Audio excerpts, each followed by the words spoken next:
ఆదికాండము 22వ అధ్యాయము. ఆ సంగతులు జరిగిన తరువాత దేవుడు అబ్రాహామును పరిశోధించెను. ఎట్లనగా ఆయన అబ్రాహామా అని పిలవగా అతడు చిత్తము ప్రభువా అనెను.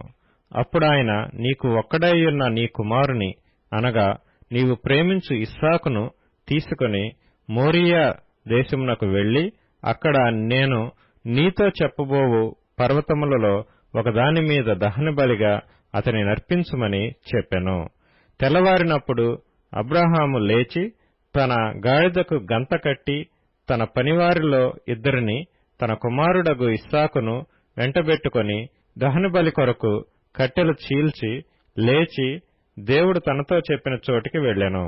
మూడవ నాడు అబ్రాహాము కన్నులెత్తి దూరము నుండి ఆ చోటు చూచి తన పనివారితో, మీరు గాడిదతో ఇక్కడనే ఉండుడి, నేనును ఈ చిన్నవాడును అక్కడికి వెళ్లి దేవునికి మ్రొక్కి మరలా మీ యొద్దకు వచ్చెదమని చెప్పి దహనబలికి కట్టెలు తీసుకొని తన కుమారుడగు ఇస్సాకు మీద పెట్టి తన చేతితో నిప్పును కత్తిని తీసుకొని పోయెను.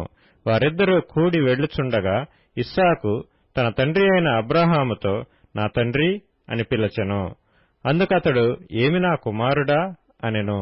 అప్పుడతడు, నిప్పును కట్టెలను ఉన్నవి గాని దహనబలికి గొర్రెపిల్ల ఏది అని అడుగగా అబ్రాహాము, నా కుమారుడా, దేవుడే దహనబలికి గొర్రెపిల్లను చూచుకొనునని చెప్పెను.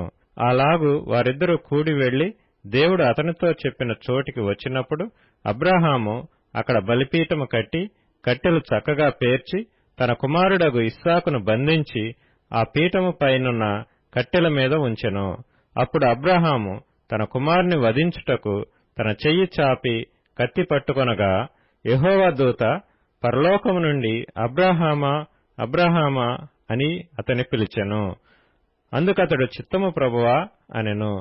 అప్పుడు ఆయన, ఆ చిన్నవాని మీద చెయ్యి వేయకుము, అతనినేమియూ చేయకుము, నీకు ఒక్కడైయున్న నీ కుమారుని నాకియ్య వెనుతీయలేదు గనుక నీవు దేవునికి భయపడువాడవని ఇందువలన నాకు కనబడుచున్నదనెను. అప్పుడు అబ్రాహాము కన్నులెత్తి చూడగా పొదలో కొమ్ములు తగులుకొనియున్న ఒక పొట్టేలు వెనుక తట్టున కనబడెను. అబ్రాహాము వెళ్లి ఆ పొట్టేలును పట్టుకొని తన కుమారునికి మారుగా పెట్టి దహనబలిగా అర్పించెను. అబ్రాహాము ఆ చోటికి యెహోవా ఈరే అను పేరు పెట్టెను. అందుచేత యెహోవా పర్వతము మీద చూచుకొనును అని నేటి వరకు చెప్పబడును. యెహోవా దూత రెండవ మారు పరలోకము నుండి అబ్రాహామును పిలిచి ఇట్లనెను, నీకు ఒక్కడే అయ్యున్న నీ కుమారుని ఈయ వెనుక తీయక ఈ కార్యము చేసినందున నేను నిన్ను ఆశీర్వదించి ఆకాశ నక్షత్రముల వలెను సముద్ర తీరమందలి ఇసుక వలెను నీ సంతానమును నిశ్చయముగా విస్తరింపచేసెదను. నీ సంతతి వారు తమ శత్రువుల గవిని స్వాధీనపరచుకొందురు. మరియు నీవు నా మాట వినినందున భూలోకములోని జనములన్నీయు నీ సంతానము వలన ఆశీర్వదించబడును. నా తోడని ప్రమాణము చేసియున్నానని యెహోవా సెలవిచ్చెను. తరువాత అబ్రాహాము తన పనివారి యొద్దకు తిరిగి రాగా వారు లేచి అందరును కలిసి బెయేర్షెబాకు వెళ్ళిరి.